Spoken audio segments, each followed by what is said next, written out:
about the unity. There's nothing they can do with us, so ain't nobody who. We are in a state of emergency. Prejudice. Wrote a song about it? Like to hear it? Here it go. Free your mind.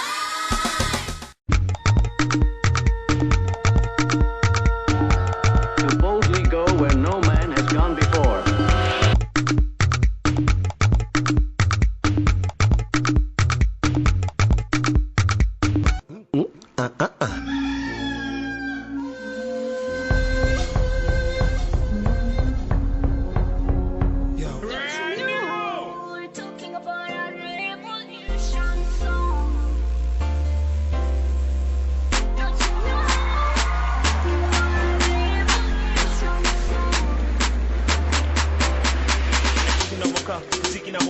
Maisha ni ya ghetto, msaliti ni petrol, sheria muna kwao, wazimu pia na hao, furaha sio mfano, ukabila ndio kwao, hardcore nishafika, ukweli na hakika, kadiri ninashika, furaha kwa hakiki, wendo kwa mashabiki, maji kuziki, beef na fiki, hit na dhiki, muda muna wiki, mimi na himziki, split ni mukiki, tafuta ziki, kwa matini polisi, saluchi, mala sili, feel me.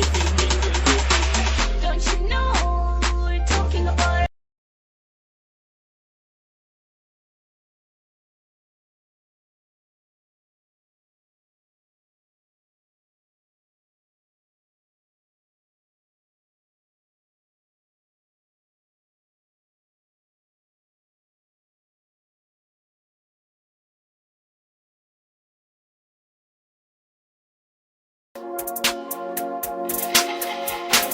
Everybody who is black and interested in black people, let us sit down and find out how we can get together in one direction against one enemy and accomplish this job overnight.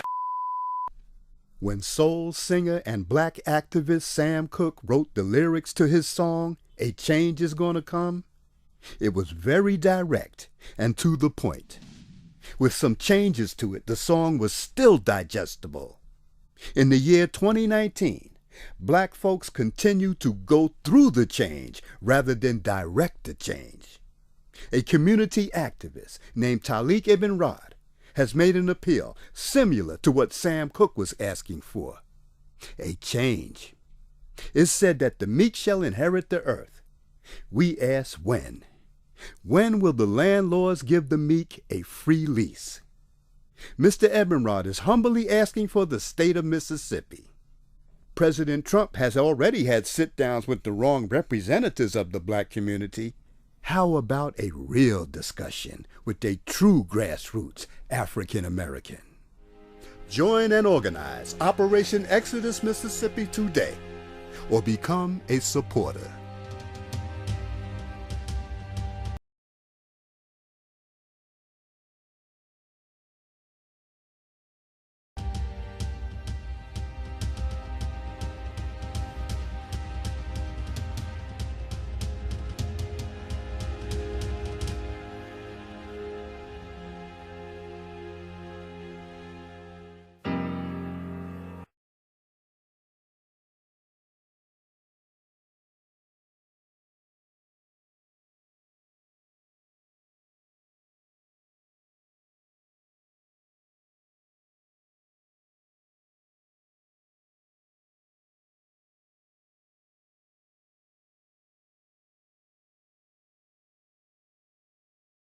This is Dusty Basement Studios, and we approve of this message.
about Terry frowning like that with her album? Because album. She thinks she's cute.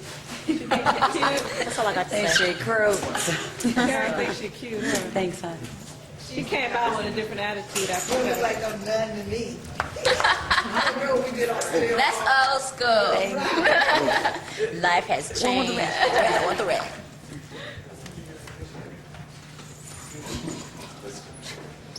Wait, what was that Mr. T did in Rocky? What was that, Rocky 3?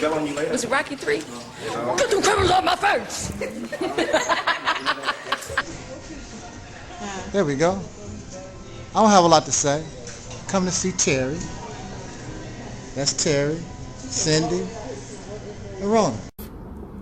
I trust that feeling. Does anybody have any questions of me before I get out of here?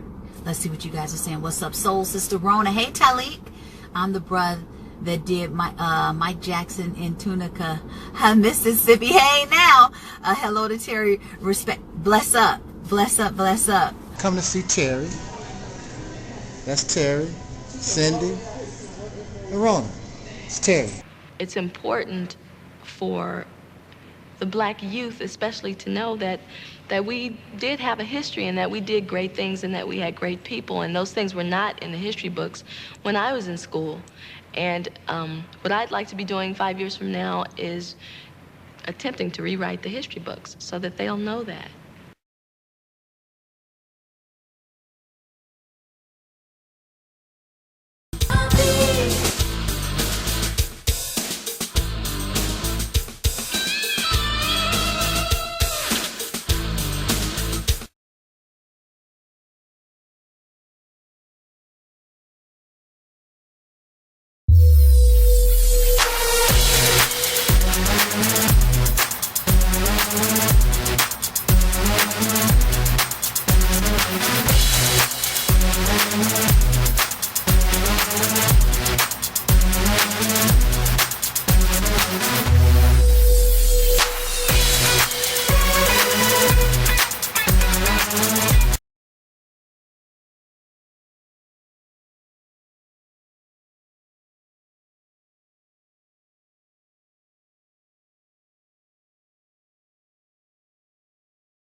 Black people, it's all about the unity. There's nothing they can do with us, so ain't We nobody. are in a state of emergency. Prejudice. Wrote a song about it? Like to hear it? Here it go. Free your mind.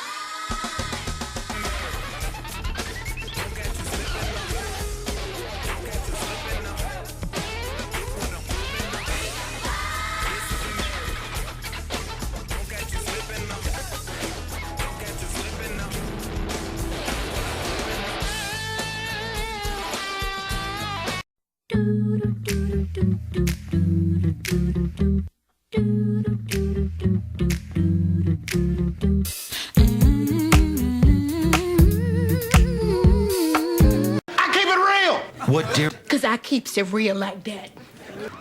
I keeps it real.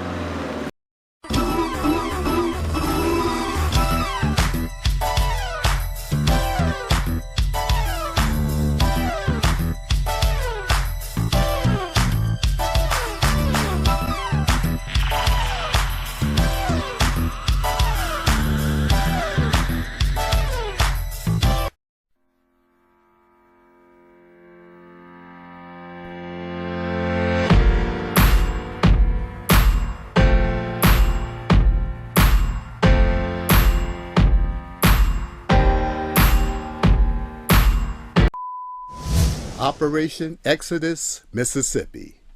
What is OEM? It is the only real solution for descendants of slaves born in America. The original Mississippi campaign. Anything else is fraud and will not work. It is the process of bringing into reality the promised land that Dr. Martin Luther King Jr. spoke of.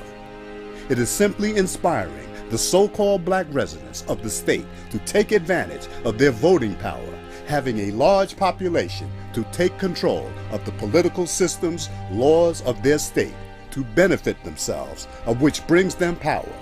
Power they never had before.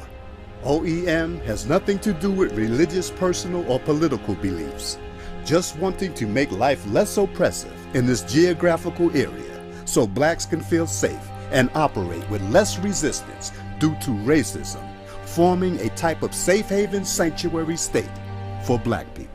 OEM doesn't advocate trying to force the populace to do anything they don't wish to do, but offer advice and suggestions to improve their state for all citizens, regardless of race, creed, color, sexual orientation, etc. Some of the benefits of OEM could be: 1. As a state, you could finally request reparations due to the enslavement of our ancestors from the federal government.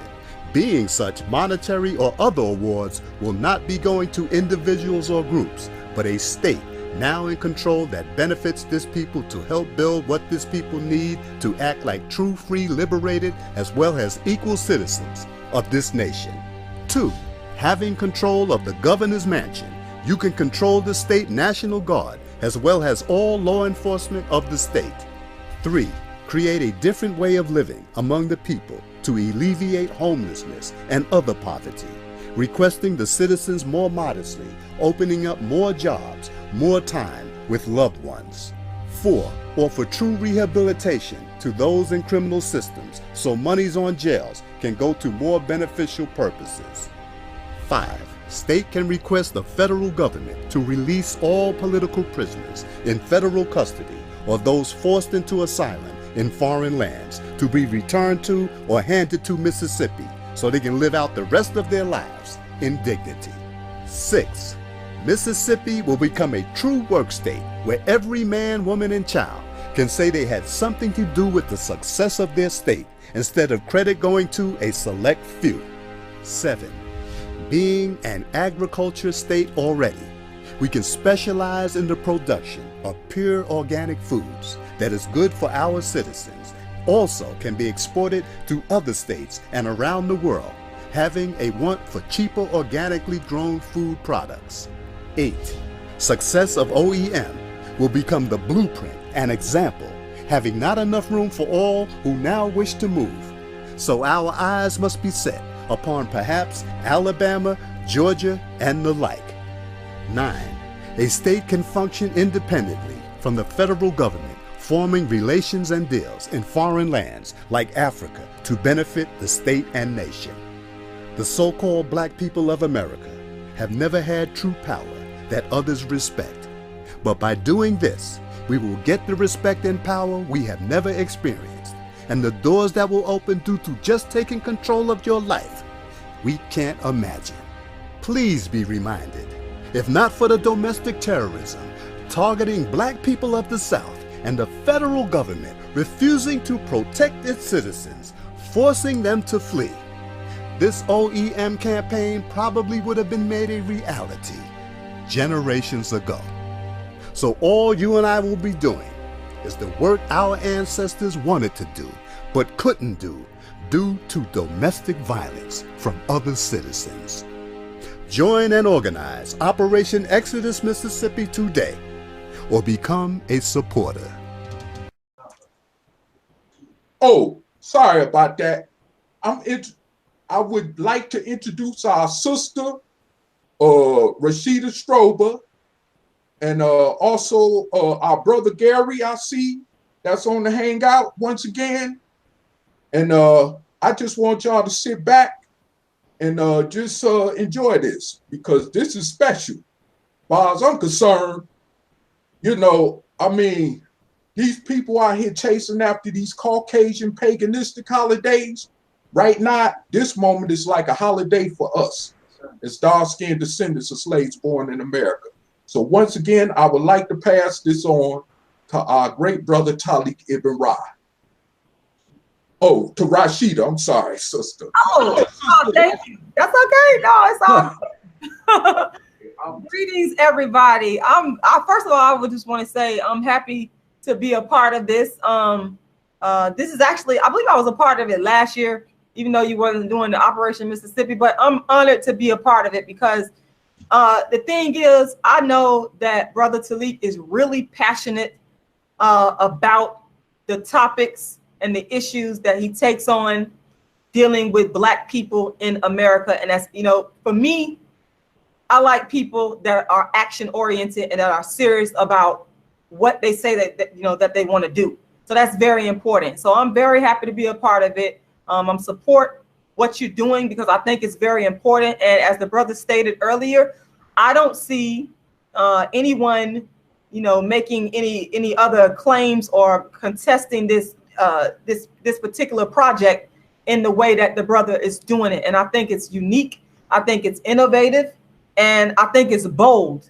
And I think most of all, I think it's more about it's the action part of it. It's the solution part of it is what I really want to say, because a lot of times we know that damn near everybody in the Black community, especially now that we got social media, they come on, they talk about what the problem is constantly, but where's the solution?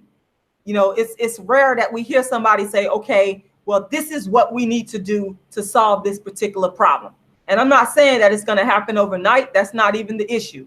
But just to lay out a plan and to constantly be thinking and putting that plan into motion and then going back and revising it is what's important to me. So I'm very pleased to be a part of it. And I thank you very much. And I'm going to pass it on over to who's next. Brother Taalik, you next?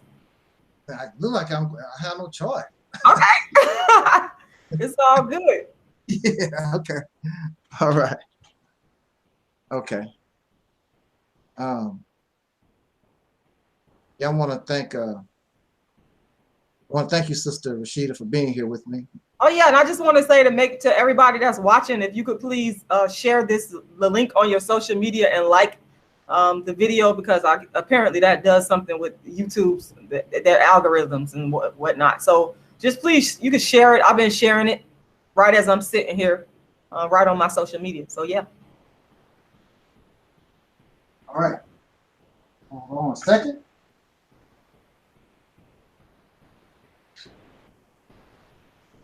All right.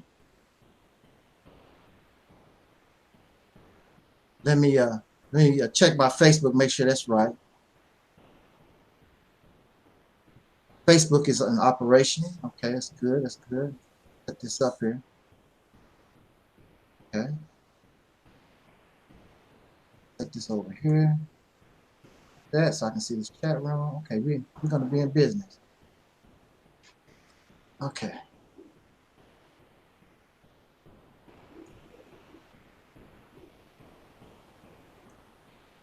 All right, all right. Yeah. In the name of our ancestors, peace forever and always, and welcome to another edition of what we call the Realist Temple on Earth Internet Ministry. I am the Mighty One, Ancient 7, your soul brother, number one, y'all. Okay. I'm so happy that my sister Rashida is in the house. Thank you. I'm glad to be here. Yeah, we had a wonderful time in Atlanta, Georgia, Sister Rashida. Yes, we did. Yes. And I'm telling you, my lady friend really enjoyed that play. I mean, you turned it out. No, I enjoyed her. She was hilarious, man. I still got her comment in the back of my mind, and the way she said it, it was just like so sincere and just like so unassuming. I was like, whoa. Yeah, it was great. Yeah, it was a pleasure to meet you. And it's the same here. The same here. I told you we was gonna meet each other.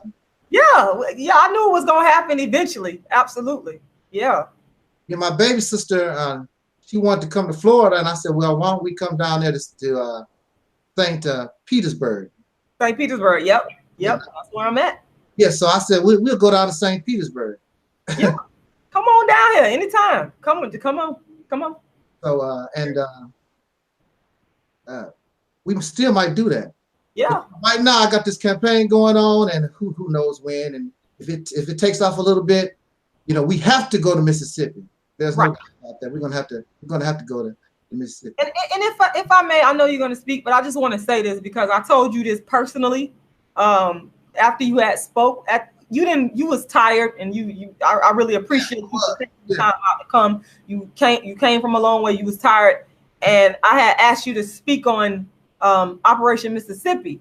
And now you had told me about Operation Mississippi when we talked like over the phone or through the Google Hangout. But I'm finna tell y'all this, and I hope that the people watching get a chance to see you speak on it in person, because it's a whole nother.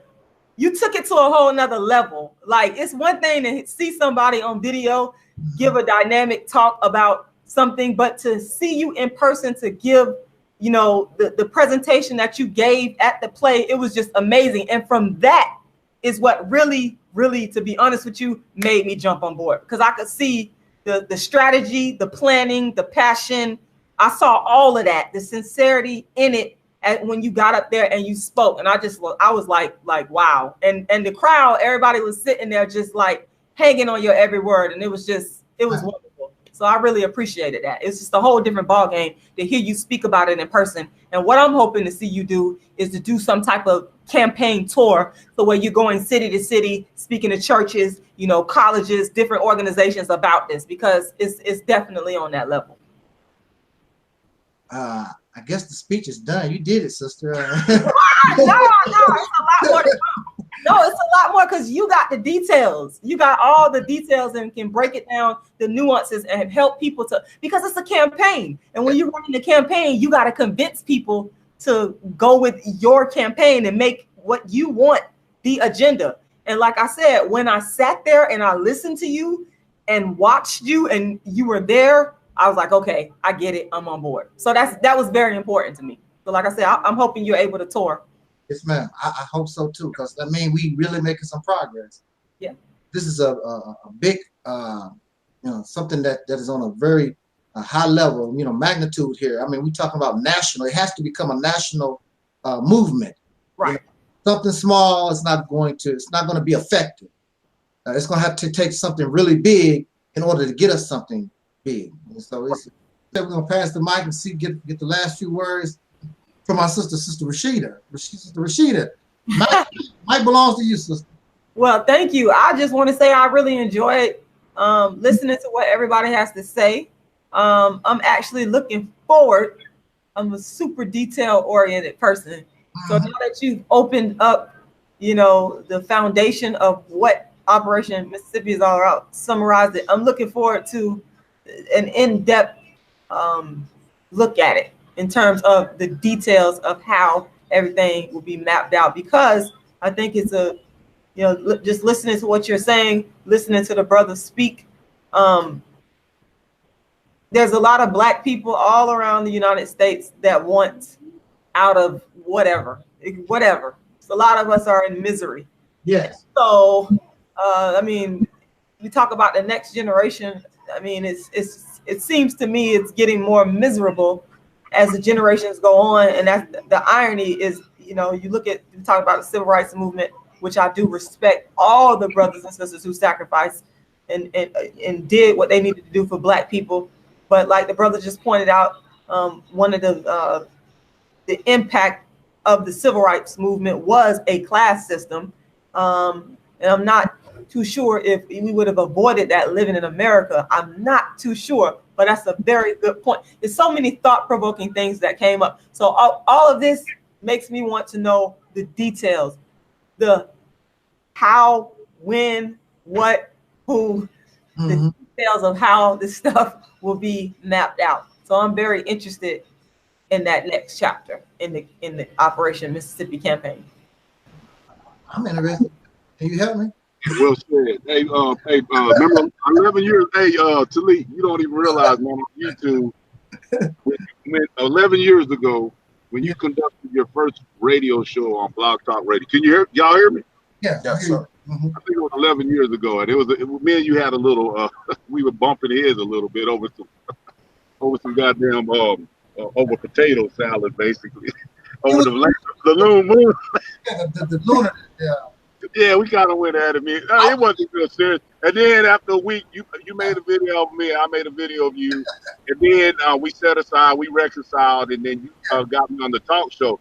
But the thing that that I was discussing, and I've said this about 3 months ago when I was in that hotel and what have you stuff, when I was talking about reactionary and proactive.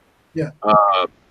You were speaking about it, you know, just as your personal progression that you have transformed yourself as I have, and as brother, you know, because me and brother Taalik come back from the school of a teacher back 25 years ago, and we kind of emancipated ourselves from it. But I was speaking about what you touched on, is that you had to get rid of a lot of the symbolic speak talk that was reactionary, but it wasn't tangible. It didn't have no effect in the reality, because like I said, a lot of times as a group of people here historically here in the United States for centuries, is that, I mean, we're a deprived people historically, systematically, institutionally, evasive, implicit, explicitly. I mean, I remember Sister Soldier said that a long time ago. We're not speaking about a physical separation. We're talking about a mental separation. You see what I'm saying? Of understanding that we retain our own cultural identification and other social stratification of who we are. You know what I'm saying? Because it is, I mean, Mississippi, we have, I mean, there's a social cultural dimension to it. The folks of Mississippi, they are a southern state. And they are lasered, they're entrenched, and they're embedded by the southern tradition of Christianity. If you go over there and start talking all that pro whatever and stuff, you're gonna immediately cut them off. They don't want to hear that. Brother that me and you, when me and you met in person, he's from Mississippi. He likes a lot of he's very open-minded. He is very open-minded. I mean, we talked for 3 hours when we went down to Laredo, Texas. He asked me questions, he listens, but he still has that. There's nothing wrong with that, but he is a strong Christian thing because it's been facilitated and it's been orchestrated through tradition of that culture in the South, especially Mississippi. Those folks are very religious. It's like I said, if you go over there, start talking that Dr. Khalid Muhammad stuff with 50 dudes with black boots, and you march up to Mississippi, shoot, all they got to do is have one dude come over there and raise his hand and say, Jesus Christ. And doggone, and 90% of them folks. So you got to be, I mean, I like your approach. You know, I see what you're saying because you've been called a coon. You're probably been called you're homosexual. Yeah. See, I understand the strategic of why you're doing that because you understand the modern, condition of that. You know, if you can't make that approach like we did back in the 1960s or come with a Malcolm X approach. We're living in 2018 is next to impossible.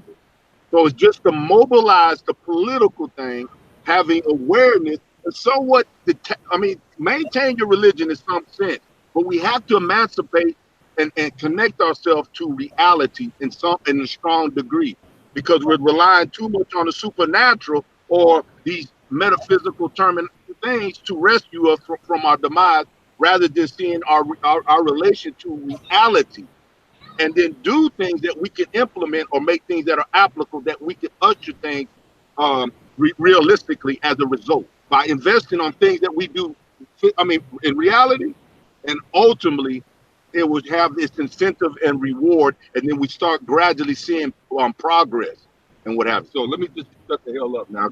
And I know you got things to do. I appreciate you for allowing me to say what I had to do. Hey, Rashida, love your energy, woman. I love your energy. I could just tell you.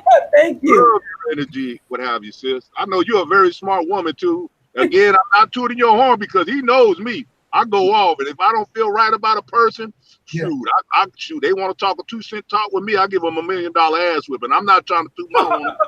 I love your energy, though. The only thing I could do is, like I still been doing, is just be patient and deal with our people and hope that we get this thing going as far as getting this campaign of Operation Exodus Mississippi off the ground so that we can actually build a new reality and we can live finally in peace among each other instead of talking about so much trying to live in peace with other people who don't obviously want to live in peace with us.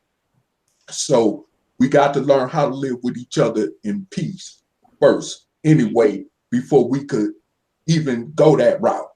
But I'm just glad to have y'all on this chat, this live chat, and I thank my brother Taalik, because if it wasn't for him, I'm gonna tell you, you know, brother Gary, as far as when I said bunk black consciousness, I was totally done with our people at that point.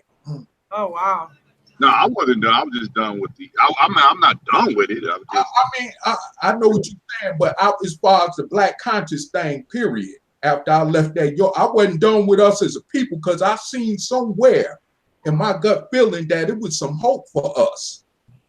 That one day we can rise up out these ashes that we find ourselves in. But what I'm trying to explain is that I was done with that black conscious thing to the point where I feel like it kind of really was driving me to the point of craziness. I'm gonna just you gotta go into more detail about that one day. Hey, I don't mind.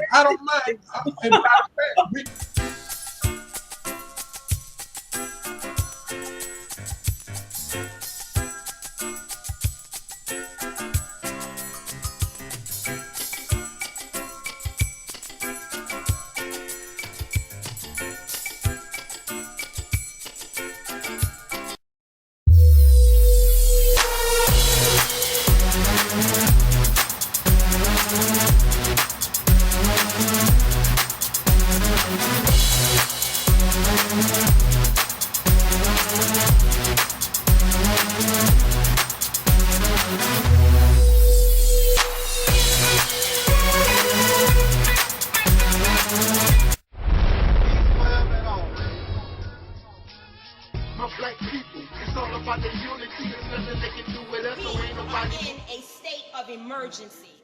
Prejudice. Wrote a song about it. Like to hear it? Here it go. Free your mind.